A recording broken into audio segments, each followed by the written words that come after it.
G'day folks, Cortezerino here. This is the episode of the Epic Item Sorter. And you might be looking at it thinking, well, that doesn't look so epic. Well, this is better than epic. Now, the reason that I say that this is better than epic is because on my single player world, I built a big epic item sorter. And it wasn't really that big. It wasn't as big as other people tend to make because I've got the 5 item per chest item sorter that you can see up the top there. I've got a tutorial for it, so I'll link that in the description if you haven't seen it.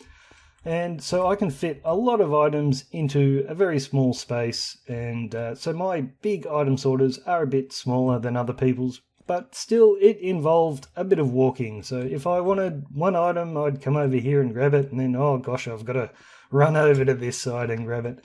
And that was pretty annoying. Now, here's my old... Oh, hello. Oh, yes, I'm running out of redstone again. I'm always running out of redstone. So Coop's helping me out there. Awesome. Thank you, mate. Anyway, this is my old storage that I've been using for the season so far. And it's not really much of an item sorter. I've got one small one there linked up with 5 different items. It's not really that good. So this takes me a while to put things away. So like if you look at how I use my shulker boxes in the ender chest, I don't have like the different coloured shulker box for each item, like however many you can fit in there. I've just got a few of them, and then things like my Elytra and fireworks that I can quickly grab out of the ender chest. And I've got a lot of empty shulker boxes in there because when I do a project like this, I tend to throw down the empty ones, and then when my inventory fills up, I just dump all the junk in there. And then when I eventually come back to my storage, I just dump the shulker boxes down and start feeding everything in manually. And that has been taking forever. Like one chest to put my andesite in and then the diorite, and then I realise I've left some diorite behind and I've got to put it in again. Yes, it was taking a long time. However, the thing I really like about this is everything's within reach. I don't have to really move to grab things, and that's pretty awesome. So from the chests on this side to the chests on that side, that's 7 blocks. They're 7 blocks apart, so I've repeated it up here. It looks wider, but it's not really. There's a 7 block gap between the two walls, so I can stand in the middle here, and I might have to walk a little bit, but I can reach pretty much everything really quickly, and that's what I wanted. And that took a tiny bit of designing. Like it doesn't look much from here, but you can see it's pretty high up, and let's run around the back here. I've got stuff going everywhere, so I'll try and show you some of the interesting things about this. So all along the bottom chest here, I'm using Impulse's item sorter, and I'm also using his up the top there. So each one of these walls is 7 long, so 7, 14, 21, 28. I'm doing 28 items with his, but up the top here, I've got my 5 item per chest. So it's 5, 10, 15, 20, and another 20 items on that side. So we've got, what did I say, 28 plus 40, 68 items I'm sorting in this very small space. And you know what, that's about all I need, because after that you start getting into really weird items that you're not really going to be sorting into your item sorter that often. So there's not really any point to having that set up. So this is about as big as I need it, and I can reach everything, and I'll just do a lot of manual storage as well. So where's a good example? So over here where I've got the bones, and I've tried to set it up on the side here so I don't need extra item frames to say what's in there. So like here's my redstone down the bottom, and above will be sorted all my redstone paraphernalia. And same here, I've got all my nether stuff here. So in the chest above, it's all nether stuff as well. So I don't need another item frame. So here I've got the bones. My bones will be automatically sorted, and I'll just manually put in the bone meal there. And up the top, these are the 5 items that I'm going to set up. So just mob drops, they'll all come in there. But then other things like leather, I can just throw in there manually. And up the top here, my jack-o'-lanterns will be sorted in, and then all the other lights I'll just put in manually as well. So I kind of have to remember what's set up in my item sorter and what isn't, but if I throw something in there that hasn't got a spot, it'll just come out the output chest, which is right there. So I've just got to make a small adjustment here. I noticed when I opened my output chest, I triggered something because it's a trapped chest. So does that work? No. I might have to change that. So the item sorter is not quite complete yet. I'm still having some wiring issues. So I'm trying to put a button right here to control when the minecarts on my 5 item per chest item sorter switch. And I noticed when I opened that output chest, because it's a trap chest, it sort of triggered them to switch, and like I haven't got a lot of room to work with in here, and I'm making it more complicated than it needs to be because I just want to have my button right here. I think it's a good spot for it, but like I've got an a dropper item elevator there and an item sorter on the other side and trap chests and this thing. Like this thing's for, it's really simple. Like that's my input chest up there, and this is just so I can drop down some shulker boxes and everything will empty out, go into this little dropper item elevator and feed into my item sorter. And then when I'm done, just push the button, crushes them, and the empty shulker boxes will go in as well. And I'm trying to put my minecart button right here, and it's not a very good spot for it. Like I could put it on this side and it would be fine, but where's the challenge in that? So I'm just trying to figure out how to do this without that trap chest interfering, and I think I've figured it out. The thing I love about observer blocks, if you have one down here and place something in front of it so it puts out a signal, another shulker box, another observer block reading off the side will pick that up as well. See the signal? So that's a really cool feature with observer blocks, and that's what I find I've been using them for the most. And I'm going to try to do a thing here. So I'll put one facing up there, and I'll just break my button, and we'll get up a little bit higher. Got the jump boost. If I put a repeater there, then the trap chest isn't going to trigger it, but the observer block should notice when that repeater lights up. So, all right, let's try this again. We'll open the trap chest, and oh, they moved! Are you kidding me? Is the observer block seeing that trap chest all the way up there?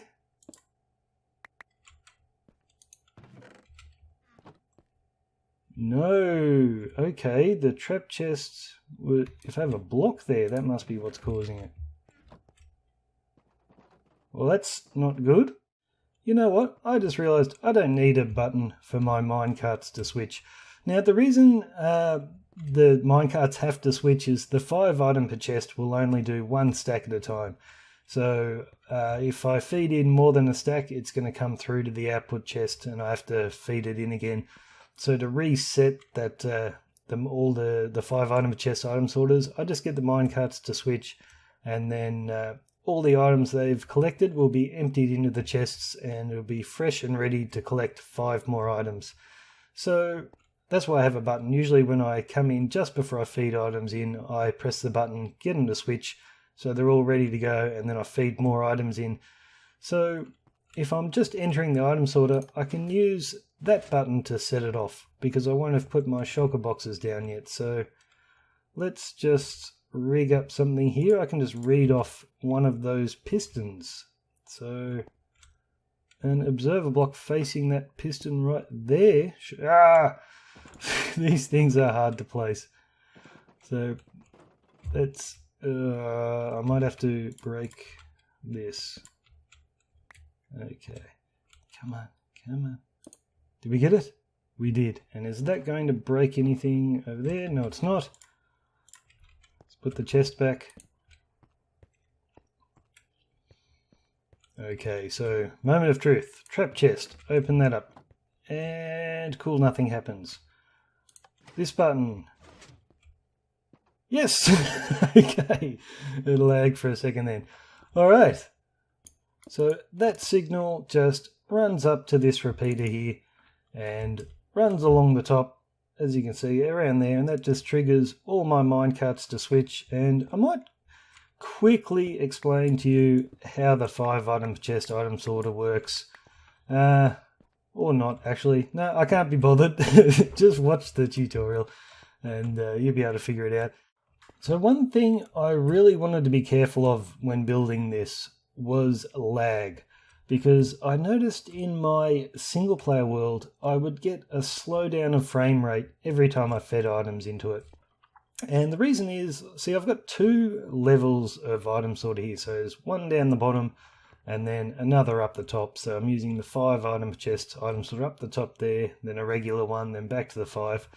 So on my single player world, I would feed items in and they would go up a big dropper item elevator to the top, and they do a loop around the top ones and then come down and go around the bottom ones. But dropper item elevators cause lag. So this one's not too bad. It's only 3 high, and it's only going to be used when I put my shulker boxes in here just to empty themselves. Otherwise, this entry chest for my items, there's no droppers there. It just feeds in and goes through the bottom row. So I've got to do in the bottom row first. So the majority of items, like I could be coming back with stacks and stacks of stone. I don't want all of them going up an elevator, so they all get filtered out. And it's only right at the end, when we've got probably half the items left, that they will go up an elevator to the top. And I didn't want to use a dropper one because of all the lag, so I've got a glass item elevator. These aren't too bad for lag, so because you've only got the 1 dropper firing, so that sends it up to the top and then it goes around to there. Now, you're thinking, Cortez, why have you got it going all the way over there? That's because these ones are noisy. See, a dropper won't make any noise firing an item into another entity, like into another dropper or into a hopper. But when you fire it into the glass, you're going to get the clicking sound. And they'll also click if you're firing it and there's nothing in it. And I didn't want to be hearing the clicking sound, especially as a YouTuber. When I'm recording here, I don't want to go and click, click, click, click while I'm trying to talk to you. So I measured out, like I set a dropper firing, and then I stepped back until I couldn't hear it anymore, and it was about 16 blocks I counted. So when I'm hearing my item sorter, I'm not going to hear that thing all the way over there. I mean, there's another area of my base in there I may be able to hear it from, but you know, just out of sight, out of mind, out of hearing, out of mind. I'm not going to hear it. And the lucky thing about doing this, I noticed I can have bulk storage here. So I've set one up already, another item sorter coming off this chain. So let's say my stone or netherrack sections fill up. I can just have extra sections for stuff like that over here. So bulk storage is sorted as well. So these item sorters do take a lot of building. Like you can see the 5 item per chest one up there. It comes out pretty far. We'll get a better view of it over here. Hang on. See, it's not overly complex or heavy on... Oh, I made that jump. I love the jump boost. It's not overly complex or heavy on resources, but it does take up a bit of space. And there is a bit of building involved, but I really prefer these over those other multi-item per chest item sorters. You know, the ones where you leave an item in each slot of the chest. They are incredibly laggy. I built one once, and as soon as you fed items into it, you couldn't play anymore. So I steer clear of them. So this one shouldn't create very much lag at all. And I can't wait to start using it. I've still got to set up everything properly. Like, it's not completely ready to go. I can feed some items in, but not everything. But that's nearly done. And then I've got some decorating to do.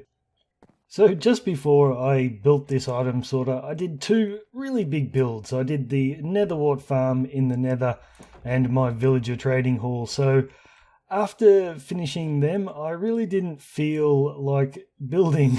So I just did a bit of playing. And I love to do that sometimes on Minecraft. Just try not to build too much, just muck around and play. And I was using my new villager trading hall. So I've stocked up the auction house. And I've made a few sales already, which is good. So I've put in all these enchanted books, and we're making some more diamonds. And I was also able to stock up my, where are my firework rockets? Here we go. My lucky break game. Whoa, that's fast. And I built this wagon. It's the one I did a tutorial for recently. So I'm just selling random things. I've made a few sales already, but I think the most popular are going to be the string. I don't know if anyone else has a string farm. And just plain old gunpowder. Like, people aren't going to buy this gunpowder if they want firework rockets, because there's a shop for that already. But let's say they're making TNT, they'll want that. So this wagon's pretty cool. I did change it a little bit from my tutorial, because my tutorial one's like a starter house, but this one doesn't have the furnaces in there. It's got a small pumpkin farm. So that's my pumpkin design. I've got a tutorial for that, so that's just filling straight into here. Gee, this episode's turning into a bit of an advertisement for my tutorials, isn't it? Alright, let's head back to base. Might do a water takeoff. I've got a tutorial for that. And I've finished cleaning up my villager trading hall here. Out of the way, back up. You know, I love him to death, but he's always in the way. He's just pacing back and forth here because he's trying to get to my villager breeder. He wants to get closer to the village. So I've put in my enchanting area here. Not that I really enchant things that often anymore. I just trade books and combine the stuff on the anvils, but it's good to have everything set up. And right up the back here, like, remember how I have the rails under the carpet here, so I can shuffle these guys around if I want. But if I want to kill one without manually killing him, I can send him into here and he'll get ejected and suffocate in that redstone block. I think. I haven't tested it yet. And I've also got my auto extraction area, so I can flick a few levers to change the tracks and send them into a portal if I want to take them somewhere else. Oh, and this is a back door to Coop Dizzle's base, because he's always dying and having to get all his armor back, so I built him an entrance to my villager training hall, so every time he dies, which is quite often, if you see a skeleton walking around with diamond armor, that's probably his. Anyway, he can come in there and re-enchant stuff. And I've cleared out this storage area. It's looking pretty bare and sad, and I don't really have any need for this area of my base anymore. This is the old zombie XP farm and cave spider XP that I never use anymore.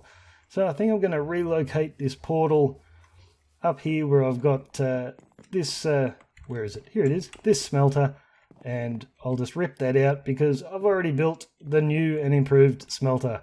It's the same one I did at the Blaze farm, but I've made a few changes because I noticed the one at the Blaze farm, like, I've got it set up so it evenly just distributes the blaze rods between all the furnaces, but I found that the ones on each end would run out of fuel first, just because when we're adding items in, that's not getting evenly distributed. It's just going back and forth and running out when it runs out.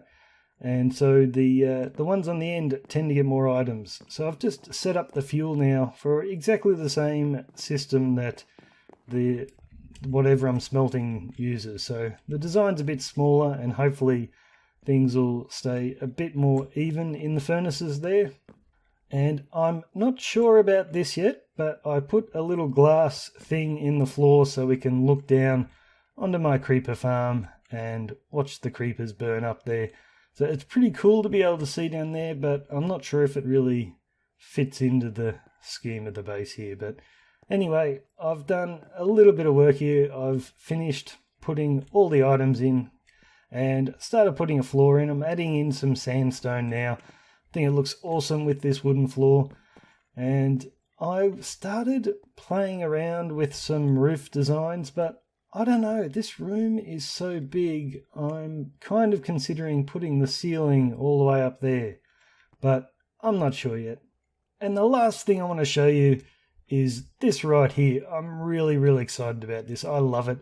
See, this is my Elytra exit and drop down entry into my base. And before I had it that I would jump onto a cobweb and engage the elytra, shoot the firework and shoot out through the top there. And there was a tripwire that would open and close that door once I'd gone through. That didn't work very well, because if I had a little bit of lag, I just could not get onto the cobweb properly and couldn't fly off. I'd keep sinking into it, and it was really annoying. And then the next time I was on it worked just fine, but this works just fine every time, pretty much. So the method I'm using to take off here is just a ladder. See, if you're on a ladder and you hit spacebar, you'll start dropping down really quickly, but if you shoot your firework, you'll fly up. And I've still got the tripwire, it's just up there, and it no longer opens that door for me. I've got to open it myself, but you'll see on the way out, that's really easy. All that does is, after a bit of a delay, it closes the trapdoors. It'll close that one up there behind me so the beasties can't get in my base, and it will close this one here, so when I come back down, I'm not going to fall all the way down there. And these two bits of ladder here just serve to catch me as I drop down, and it works beautifully. I'll show you what I mean. So here we go. Got the rocket in my hand, get on the ladder, spacebar, and we'll shoot the rocket and just open that myself. And it's nearly night time. Let's get back in the base. So here we are, and this thing has closed behind me. No beasties getting in, and it'll close as well behind me when I drop down here. And just make sure I don't land on top of the ladder. And ta-da! How good was that? So thanks for watching, guys. You know, I've noticed around our city of Red Star, there's a lot of skyscrapers coming up. And it makes me think, well, gee, Cortez, should I be doing a skyscraper? Well, I've got some plans, but it's not going to be a skyscraper. And it's not even going to be in the city. But you'll have to keep watching to find out. So cheers from me, I'm Cortezerino. See you later.